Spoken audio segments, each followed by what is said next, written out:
আপনাদের সমাজে কিছু শায়েক রূপধারী কিছু মানুষ এসে আপনাদেরকে বলবে, ভাই চলেন সহিহ হাদিসের আলোকে চলি, সব সহিহ হাদিস মানি। এরা বলে আমরা পৃথিবীতে যত সহিহ হাদিস আছে সব আমরা মানি। এখন তাদেরকে যদি প্রশ্ন করেন সব সহিহ হাদিস মানা যাবে কিনা, বলে অবশ্যই যাবে। তাহলে তাদেরকে প্রশ্ন করেন, সব সহিহ হাদিস যদি মানা যায়, নবী আলাইহিস সালাম 11টা বিয়ে করেছেন, প্রায় সহিহ হাদিসের মধ্যে এটা আসছে, তুমি করো না কেন? কথা হয় না। তাহলে বোঝা গেল সব সহিহ হাদিস মানা যাবে, কিন্তু সব সুন্নাহ মানতে হবে। সব সুন্নাহ হাদিস, কিন্তু সব হাদিস সুন্নাহ না, খুব খেয়াল করা লাগবে। তাহলে এই হাদিস থেকে জানতে পারলাম মানতে হবে নবীজির হাদিসটা সুন্নাহ। বলেন বলেন, হাদিসটা সুন্নাহ, সুন্নাহ মানতে হবে। এখন প্রশ্ন হলো, হুজুর এই আয়াত আর হাদিস থেকে জানতে পারলাম মানতে হবে কোরআন এবং সুন্নাহ। আরেকটা হাদিস দেখেন, রাসূল করিম সাল্লাল্লাহু আলাইহি ওয়াসাল্লাম বলেন, বনী ইসরাঈলদের মধ্যে 72টা দল ছিল। ওয়া তাফতারিকু উম্মতি আলা 73 ফিরকা। নবী আলাইহিস সালাম বলেন, আমার উম্মতের দল হবে 73টা। বলেন তো কয়টা? বনী ইসরাঈলের দল ছিল কয়টা? 72। উম্মতে মুহাম্মদীর দল হবে কয়টা? 73। নবী আলাইহিস সালাম বলেন, কুল্লুহুম ফিন্নার, সব জাহান্নামী, ইল্লা মিল্লাতান ওয়াহিদা, শুধু একটা দল জান্নাতি। 73টা দলের 72 দলই জাহান্নামী, শুধু একটা দল জান্নাতি।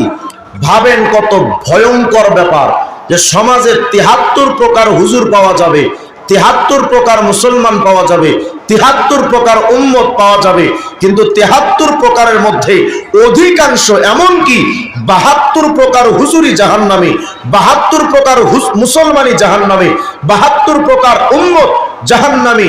শুধু এক প্রকার উম্মত, এক প্রকার মুসলমান, এক প্রকার আলেম জান্নাতি।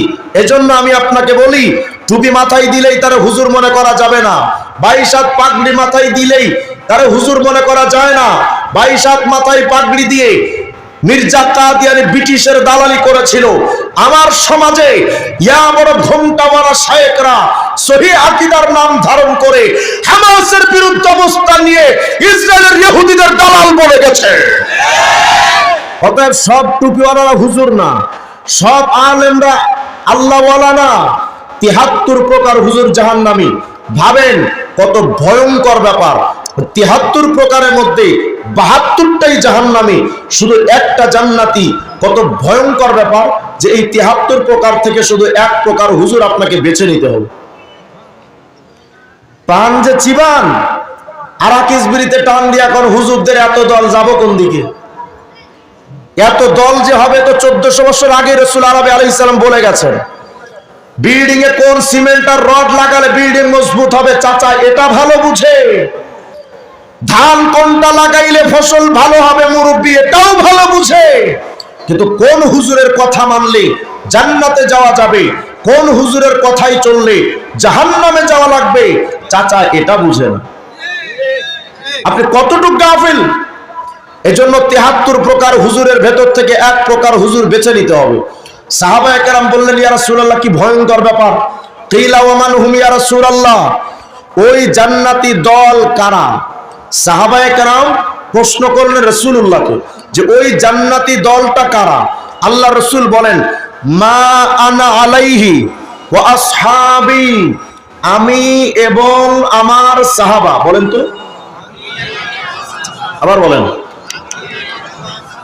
আমি এবং আমার সাহাবা যেই পথ, যেই মত, যেই মতবাদ, যেই আকীদা, যেই বিশ্বাস, যেই ঈমান, যেই আমল, যেই ইসলাম, যেই চেতনা নিয়ে বেঁচে আছি, এটাই যারা মানবে জান্নাতি, যারা মানবে না জাহান্নামী। বলেন এতক্ষণ আমি যে কথাগুলো আপনাদের বললাম নিজের থেকে না কোরআন হাদিস থেকে? বলেন বলেন।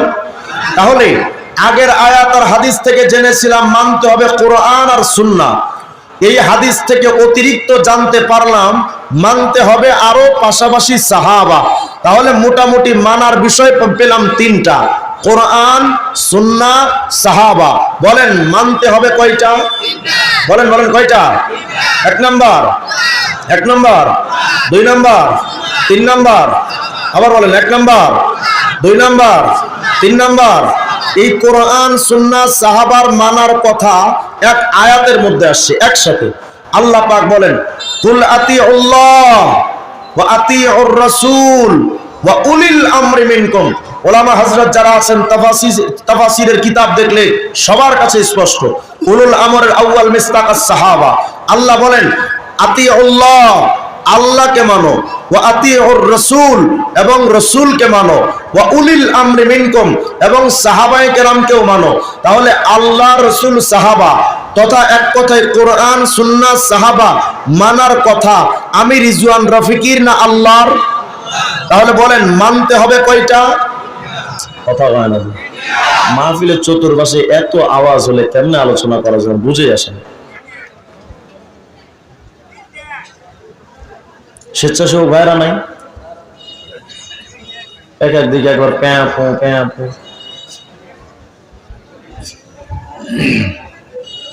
তাহলে এই ভূমিকা থেকে আমরা জানতে পারলাম মানতে হবে কয়টা? বলেন বলেন সবাই, কয়টা? 1 নাম্বার, 2 নাম্বার, 3 নাম্বার, কোরআন সুন্নাহ সাহাবা। সুতরাং এই 3টা বিষয় থেকে আমরা আগে প্রথমত একটা সিদ্ধান্তে উপনীত হতে চাই। কোরআন সুন্নাহ সাহাবা মেনে যেই পীর চলবেন আমি সেই পীরকে মানি। কোরআন সুন্নাহ সাহাবা মেনে যেই আলেম কথা বলবেন আমি সে আলেমকেও মানি। এই 3টাকে খেয়াল করে যেই মাযহাব তৈরি হবে আমি সেই মাযহাবকে মানি। এই 3টা বিষয়কে খেয়াল করে যেই কিয়াস হবে আমি সেই কিয়াসকেও মানি। এই 3টা বিষয়কে খেয়াল করে যেই ইজমা ঐক্যমত পোষণ হবে আমি সেই ইজমাকেও মানি। এই কোরআন সুন্নাহ সাহাবার পথে যেই মাদ্রাসা আছে আমি সেই মাদ্রাসাকেও মানি। এই 3টার পক্ষে যেই সংগঠন থাকবে আমি সেই সংগঠনকেও মানি। কিন্তু কোরআন সুন্নাহ সাহাবাকে বাদ দিয়ে আমার সন্তান যদি আমাকে চলতে বলে আমি আমার সন্তানকে মানি না। কোরআন সুন্নাহ সাহাবা বাদ দিয়ে আমার বড় ভাই যদি আমাকে চলতে বলে আমি আমার বড় ভাইকে মানি না। আমার বাপ মা যদি আমাকে চলতে বলেন আমি আমার বাপ মাকেও মানি না। কোরআন সুন্নাহ সাহাবা বাদ দিয়া আমার কোন পীর যদি আমাকে চলতে বলেন আমি আমার পীরকেও মানি না। কোরআন সুন্নাহ সাহাবা বাদ দিয়া কোন নেতা যদি চলতে বলেন নেতাকেও মানি না। কোন সংবিধান যদি প্রণয়ন হয় ওই সংবিধান আমি মানি না।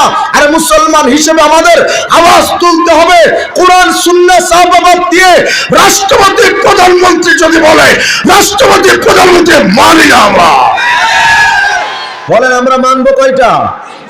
1 নাম্বার, 2 নাম্বার, 3 নাম্বার। এই কোরআন সুন্নাহ সাহাবার বিরুদ্ধে চলতে বললে আমি চলবো। এই 3টার পক্ষে যারা আছে আমি তাদেরকেও মানি। এই বিষয়টা ক্লিয়ার হওয়ার পর এবার চলেন আমি কিছু মুখোশধারী বাংলাদেশের কিছু মুখোশধারী বাতিল ফিরকা সংগঠনের ব্যাপারে আপনাদেরকে একটু সতর্ক করি। এটা বলার আগে